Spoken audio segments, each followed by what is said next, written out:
میرے والد ماجد رحمۃ اللہ علیہ کی بات نقل کر رہا تھا کہ اختلاف تو کبھی ختم نہیں ہو سکتا، اختلاف کا ایک درجہ ہے، اس کو اسی درجے میں محفوظ رکھنا ضروری ہے، اس سے باہر اس کو نکالا جائے گا تو اس کے نتیجے میں وہ فساد پیدا کرے گا، اس سے کوئی امت کی اصلاح کا راستہ نہیں نکلے گا۔ ایک اختلاف ہوتا ہے ایمان اور کفر کا، وہ سب سے اعلیٰ سب سے بڑا اختلاف ہے، اللہ بچائے، ایمان اور کفر کا اختلاف، تو وہ اس کا ایک درجہ یہ ہے، اس کا مقابلہ، اس میں بھی، اس ایمان اور کفر کے اختلاف میں بھی جب ایک عالم کو، ایک داعی کو اس اختلاف کو دور کرنے کے لیے بھیجا جاتا ہے تو کیا فرمایا جاتا؟ قولا لہ قولا لینا۔ میرے والد ماجد رحمۃ اللہ فرمایا کرتے تھے کہ فرعون کے پاس موسیٰ اور ہارون علیہ السلام کو بھیجا گیا اور ہدایت دے دی گئی، تو کہ علم ازلی میں بات تھی کہ یہ ایمان لانے والا نہیں، لیکن پھر بھی فرمایا لعلہ یتذکر و یخشی، حالانکہ اللہ تعالیٰ کے علم ازلی میں ہے کہ وہ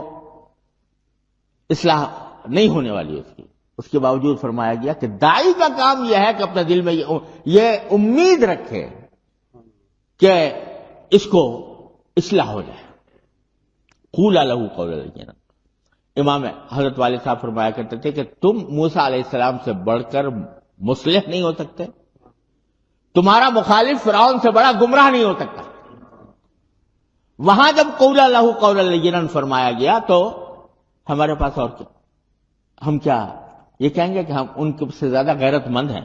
ان سے زیادہ جوشیلے ہیں، ان سے زیادہ ایمانی غیرت رکھتے ہیں؟ تو ایمان اور کفر کا اختلاف ہے، اختلاف ایسا ہے کہ ایک جنت میں ایک جہنمی ہے، لیکن جب ان کے ساتھ معاملہ کیا جائے گا تو اس میں نرم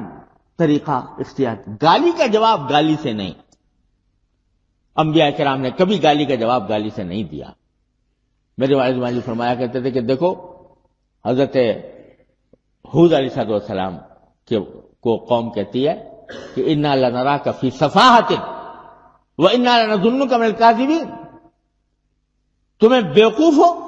جھوٹے ہو، نبی سے کہا جا رہا ہے۔ آج ہم سے کوئی کہے تو کہیں تو بیٹا تو جھوٹا، تیرا باپ جھوٹا، تیرا دادا جھوٹا، لیکن نبی کیا کہتا ہے جواب میں؟ یا قوم لیس بی صفاحۃ ولکنی رسول من رب العالمین۔ تو یہ دعوت پیغمبرانہ، چاہے کفر کے مقابلے میں ہو،